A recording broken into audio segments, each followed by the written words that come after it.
Hello, my name is Makeda Mahario. The COVID-19 pandemic has hit economies hard and has in some places resulted in massive job losses. Like other major cities or like other major crises in history, it's expected to give rise to new industries while others could die out. Now that we've seen that a world living with a pandemic requires specific needs, extreme flexibility, and as little person-to-person contact as possible, today we'll be discussing how the pandemic will shape career development. For this CNBC Africa special, I'm joined by the founder of Kora coaching group, Mireille Ineza Karera, and the country head of human capital at BPR Atlas Mara, Judith Muhongerwa. Thank you both so much for joining us on this special today and for discussing this important topic with us. Mireille, I'd like to start with you. What do you think the impact the pandemic will have on career development going forward? Thank you, Makeda. It's a pleasure to be here and to also be sharing this panel with my colleague, Judith. The impact it will have, I guess, will be both positive and negative, depending on how we want to see it. So we can look at it from the glass being half full or half empty. So clearly on the sort of a downward side, we will see a lot of job losses. People, being let go of certain companies, as it has already started since the lockdowns. However, the glass half full will be new careers, new inventions, new industries booming up if we are able to perceive that innovative twist of the history that we are part of now. Right, Judith, how do you think people who've been laid off or people who have been on the market for finding a new job, how do you think they can make themselves more attractive for a more discerning job market? Thanks for having me as well. And Mireille, hi. To your point, people that have been maybe looking out for opportunities and then this pandemic hit really have to redefine themselves, looking at where were they leveraging themselves and what opportunities are coming out. To my colleague's point, Mireille, I think although there is this pandemic going on, we have realized that actually it is an opportunity for people to redefine themselves. What do I mean? As this is whereby people will need to reskill themselves so that at least they market themselves better or look at what are the opportunities that have come out following the pandemic. Right, Mireille, the demand for career development services has increased during the pandemic in some countries. What has your experience been with that? The experience has been very positive, I must say, Makeda. So I would like to put on the lens of the glass being half full. From our perspective as a Kora coaching group and our academy, we certainly have seen this pandemic being positive in the sense that we can now connect, teach, and help people redefine their careers, their journeys through our online services. And also here in Rwanda, where we are broadcasting from, we see a growth in women entrepreneurs being given opportunities to be taught how to redefine their business plans, but at the same time being equipped with leadership and coaching skills so that they are themselves empowered as business and leaders, but also empowering the people they are leading, because it's all about human when it comes to human capital discussions. So I would say that we are in an interesting times. Really, one has to have the eyes that see and ears that hear what is the right thing to do now. Right. You mentioned about, some women entrepreneurs receiving that help, and there has been some concern about the inclusion efforts that have been happening worldwide for gender. The International Labour Organization has warned that COVID-19 could wipe out the, quote, modest progress that's been made in gender equality at work in recent decades. And an estimated 40% of women employed globally work in hard-hit sectors such as hospitality and retail. So how do you think this should be addressed? How can gender inclusion efforts still carry on after this is happening? Judith, can you chime in on this? Yeah, thanks for that. I really think what is going to happen now, actually, there's more support that is coming out to actually support these kinds of population, especially the gender. In more sense, actually, if you take an example with Rwanda itself, I think there's a lot of opportunities that are being given to the women groups, to cooperatives. I think as much as there's a bit of a shock for people to realign themselves, there's going to be a lot of support, and I really don't think that it will have such a big impact. Yes, there's a bit of a shock, and people have lost out, especially if you look at the hospitality industry. There's a bit of loss of time and opportunities. But with the support that is being given, and also to reskill these groups around, I think they will pick up, and they will definitely be lifted up. If you take an example, if the markets are opening up again, and these are areas that not only looking at maybe a particular group of business. If we were looking at hospitality, it's going to be into agriculture. To Mireille's point, that the entrepreneurship is actually going to be expanded. People are going to look at a wider net and not only concentrate at one particular business. That is what I've already been seeing. And with the support from, of course, the financial sectors, and being mindful of the potential of this the gender gap, and to continue supporting these groups, it will be positive very soon. It does seem as though there is quite a few support efforts on behalf of entrepreneurs, but for those people who aren't necessarily interested in taking that route, maybe we can look at it from the other side. Mireille, what areas do you think that corporates should be focusing on for human capital development? You see, Makeda, I think, as I said earlier on, it will be a theme for this particular discussion. It's all about agility or fragility. Mm-hmm. So I think corporates will need to be agile or fragile, meaning that as leaders of organizations, we have to listen to our team members, our different operating lines, just really to get ideas as to what they believe is the right thing for the organization. So there's value in diversity of thought. So being able to listen so that as organizations we are agile is certainly something that I would say is a positive, because when we put on a hat of a leader who is a coach, then we can co-create together with our team members and really move forward quickly in an agile manner. The flip side of that will be, us being sticking to the old processes, the old ways of doing things, which are really not always the same when it comes to pandemics and major crises like this. So we may remain fragile if we don't take time to have, focus group discussions with our team members. So, like I said, either we are agile or we are fragile within the corporate structure. Right. Judith, how do you think that the pandemic will be shaping human capital and policies that countries should be employing or will be employing after post-COVID-19, rather? Yeah, thanks, Makeda. I think how this is going to shape our environment, our corporate environment, is really to try and look at transitioning our workforce. It's very important to look at what roles played a big part before the pandemic and what roles are we looking at going forward.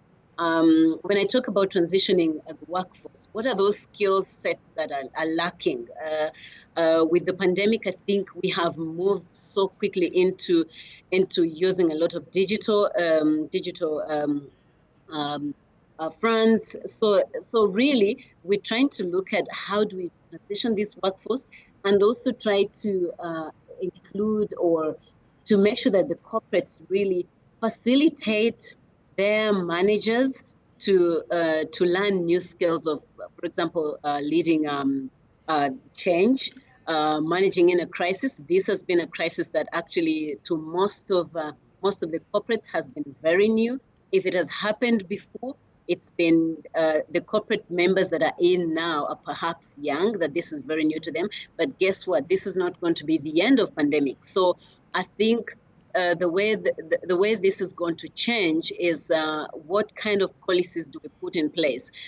Things like new working from home, where most corporates were not doing this. So we're going to prioritize, and most corporates actually should really try and prioritize some of these areas, like areas that are going to add value.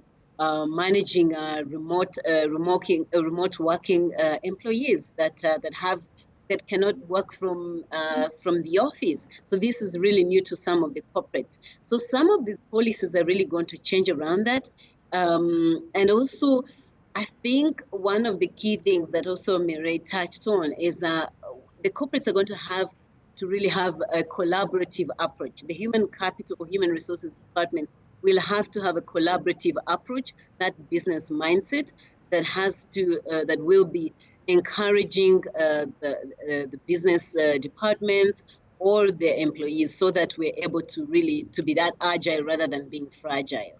I think those are some of the key areas, and also looking at actually employee safety. These are some of the policies that are really going to take priority among the corporates.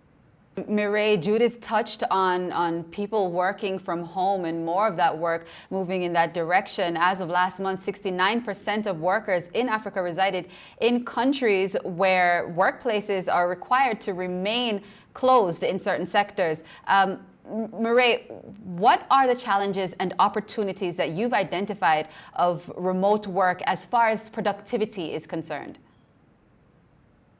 Yes, so as far as productivity is concerned, clearly there has been an impact in terms of, the teams not being able to come together and operate as it used to be before. So that's, I guess, is the obvious one that we could state. So perhaps before I can continue, I would like to add something on the question you asked around policies, corporate policies. So I think for corporates to have the internal governing policies at the company level, we need to also think about at the government level, what can the state or the government do to enable working from home? I know that in Rwanda specifically, there were some discussions around people not being allowed to have offices residing officially from a home address. So I think there's an opportunity there for lawmakers to also review that particular policy from a public sector point of view, so that really can be easier in the recovery process for SMEs that really are struggling paying rents in commercial buildings. Now, back to your question, I certainly in terms of productivity, even our organization, because we are being given restrictions from the building, from the government as well, we cannot have more than 50% of our capacity in our offices. So the impact has been really for us now making a lot of efforts in training the staff, in continuing to operate remotely, but connecting with the head office. I think that corporates will go through that initially, but we are human beings. We are creatures of habits. So psychology and coaching says that it takes about 21 days or so to form a new habit. So that means, yes, it might be a little bit difficult to see positive performance and also productivity. But as it continues, as people see that, in fact, it's not the new norm, it's the next norm and the norm, we will see really steady standardization of productivity. So that's, I guess, what I can say for now. Right. It's not just work that's been moved to home. It's also school and, students, whether post-grad or undergrad or even, younger students around the world have been forced to shift to e-learning. What impact do you think this is going to make, Judith, on the quality of education and what that's going to do for career development? How do you think it will impact that? I think this has been really new to to them, to our market especially, because we've been used to the tradition of you have to attend school. I have a little one that I actually personally had to adjust to the way of learning. But of course, because this is becoming the new normal and we do not know when it will end, this has actually enlightened both the school institutions, the parents, and the students themselves. What does this mean? Actually, for me, I've just realized that it's actually created another way of understanding and people trying to want to learn more. You always hear that, okay, knowledge is power. Now we have gone actually to wanting to search for more knowledge on the internet. And when we hear the Internet of Things, so learning from home, online learning actually is going to actually boom. It's not going to be affected at all. So the way it's going to shape career development, it's going to actually push people to want to learn more on their own, to want to actually do more than just the white collar jobs. If there's something else that I can do other than going into the office, I can work online. So I believe that this is also going to really change a lot of the way we understand, the way we perceived online learning. Us as employers, previously, if someone brought to you credentials of undergrad being online, master's being online, you would have a question, you would query. But now this is the new norm. Actually, it's going to be totally positive. And what we just need to know is how best do we incorporate online actually into our continuation of work, into developing our own employees going forward, because this is how the world is moving now. I believe it's going to really be positive. Right. You know, as we wrap up, I'd like to get both of your perspective very briefly on this last point. Between 2006 and 2016, the average job creation rate in East Africa was 6%, well below the economic expansion, the rate of economic expansion, rather. How can we make sure that prioritizing job creation happens amid economic recovery? I'd like to first pose that to Mireille, and then Judith, you can finish off very briefly before we end. Sure. And here's how I'm going to answer that, Makeda.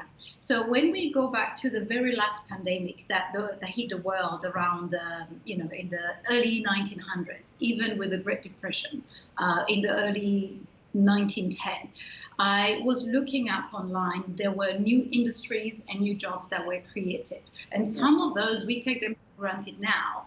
But I saw that during the Great Depression, where people were forced to be at home, that's where we created the electric razor. That's where we created the car radio. That's where we created Monopoly games, chocolate chop chips. And for women, the tampon.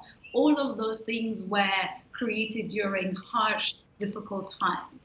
And I think that really, whether it is from the corporate governance policy point of view, or really what industries are doing, also the governments around, in Rwanda for sure, and in Africa are doing, it's to enable those task force or specific groups that are there to champion innovation, to champion creativity, because we know that necessity creates opportunities. And we are at the verge of seeing new industries, new inventions coming to life.